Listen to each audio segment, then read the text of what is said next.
Hey guys, MC Mura here, and today we're gonna talk about what is going on with Street Fighter 6. I make one of these videos every 5 or 6 months or so to address the state of the game, what changed, what may change in the future, and just discuss, right? There's not really that much going on these days. We are awaiting the release of the Crimson Viper into Street Fighter 6. And I'm afraid that we're gonna go through that dreaded period between the second and the third characters, as happened between Ed and Aki, Mai, Terry and Mai. The 5-6 months where nothing comes out. Oh my god, I hate that time. But yeah, Viper is about to come out. There hasn't really been that much. So why not talk about how the game have been, what have changed, and just look into the future, right? So we're gonna segment this into segments. Let's start first with the gameplay. Street Fighter 6 have a very established gameplay meta, and we know what is strong. Everyone knows crouching minion kick drive rush is very good. Everyone knows that throw loops are very good. Obviously, perfect parries were really strong, and raw drive rush. And ever since the start of season 3, it seems like Capcom is aware of some of these issues and they're trying to address them, right?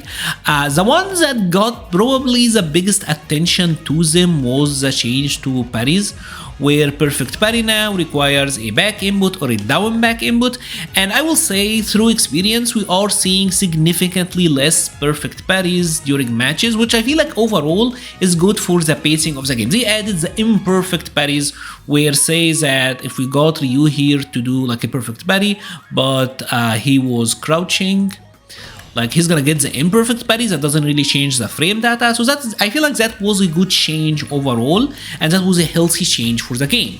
Now there are still a lot of other issues, like crouching minion kick drive rush being too strong, like throw loops, and Capcom in their way they keep trying to address the issues but never directly.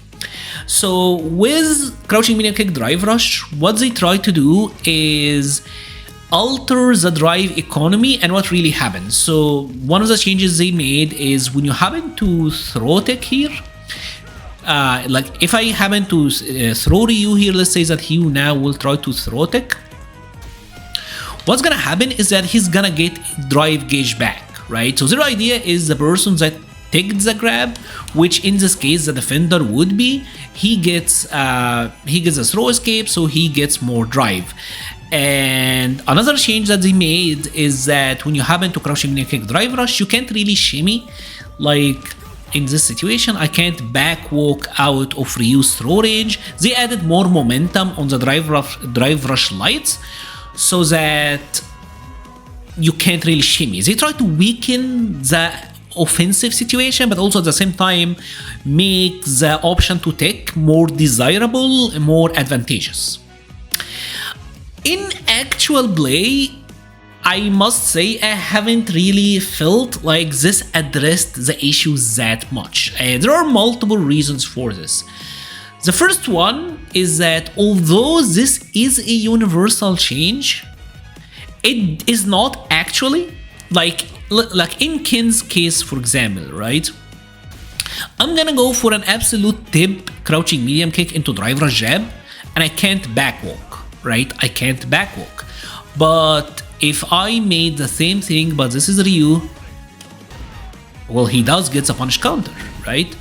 So although this is a quote-unquote universal change, it's not really a universal change.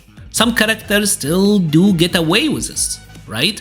And the other thing is that the situation is still like Ken is still +3 in this situation. Like, although yes, the defender now is getting rewarded a little bit more if he happen to get the tech because he gets a 1 bar.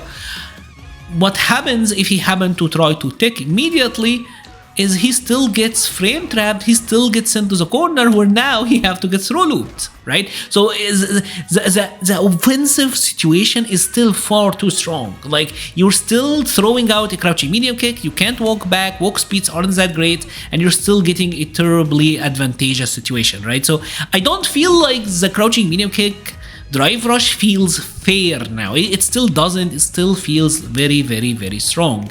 And I touched a little bit on this prior, but the universal changes that are not really universal.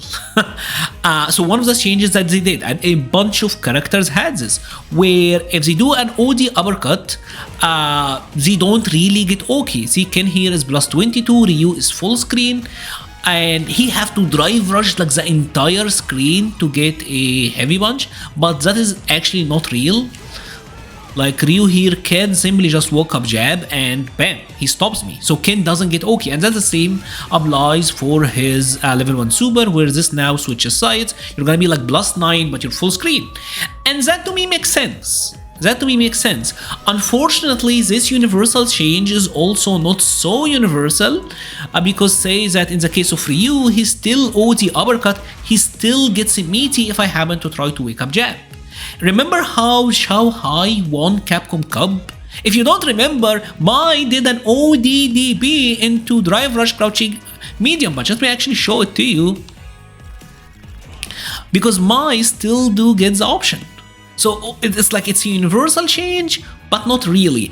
And I feel like this is probably one of the weirdest things. It feels like we're in an era where we're in the era of incremental changes, right? So bam bam,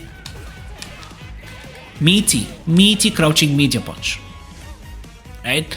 So some characters like Rashid, like Ken, like Cammy, they don't get the reversal OK, but others still do. And I know the idea of someone who's gonna type, Mura, do you want everyone to play the same? No, but something like OD reversal leading to OK, I feel like that's something that does need to be across the cast, right?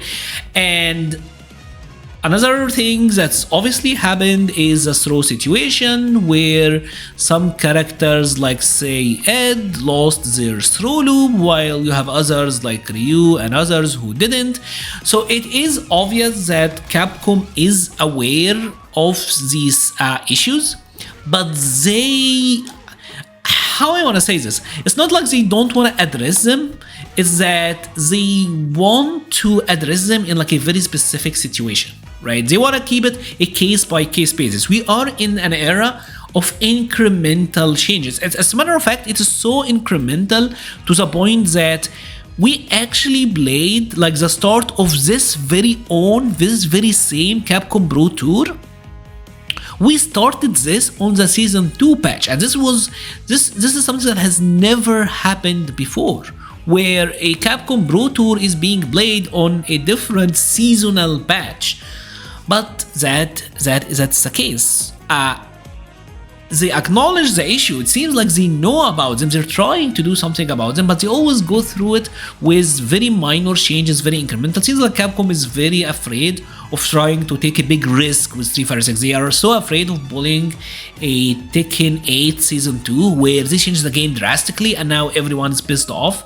So we're gonna stay changing some things very slightly, make it like a character. Maybe next patch Ryu will finally have drive rush jab, not be like able to shimmy, maybe, or maybe he will lose his throw loop, but they're gonna keep it like a character by character thing and not sweeping change to address the whole game. Now, one thing that does give me some hope into the future is the fact that the new characters, they don't have crouching medium kick drive rush. So Elena doesn't have crouching medium kick drive rush, Sagat doesn't have crouching medium kick drive rush, and Viper does not have crouching medium kick drive rush. So it seems like Capcom is gonna push into that direction. Capcom is aware. It's no coincidence that we're getting 3 characters in a row that does that. Elena and Sagat, 2 characters in a row who need to drive rush to get their throw loop going. It's not even that easy in the case of Elena. But again, we're going through it on a character by character and very incremental changes, right? I don't want to keep repeating myself, but you get where I'm going. And another area where this is going on is the costumes as well. So Capcom, obviously, one thing that we talked about a ton is the rollout of content, characters, and skins. So they did say that they're gonna try to make it so that they're not putting an outfit for the entire cast, and instead they're gonna separate it into patches. And they put out this first patch of characters, which were Manon, or you're seeing them on the screen. I'm not gonna go through them one by one. And you know what? This to me was successful. Right, I went back and I tried to play Manon because of the new skin. I played Kimberly, and as a matter of fact, my latest guide is a Kimberly guide because of the new skin.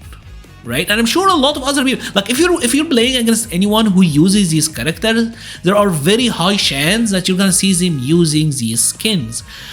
But again, the rollout isn't that great, which is weird to me because, like, compared to a game like 2XKO, games that haven't even come out, and you're seeing skin after skin after skin after skin, and obviously this is a game that is free to play, so they're gonna monetize the heck out of these costumes, and it's obviously gonna be super expensive.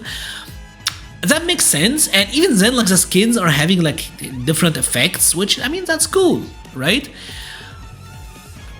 They seem to still be incredibly behind the ball when it comes to that stuff, and then they're putting out Viper, and we're getting like Mecha Zangief's Viper, but it's only like one character, which I don't know what's that about. I feel like they need to be like a lot more aggressive when it comes to costumes, because people really do like to look cool, and you like to have something like that looks visually interesting to you.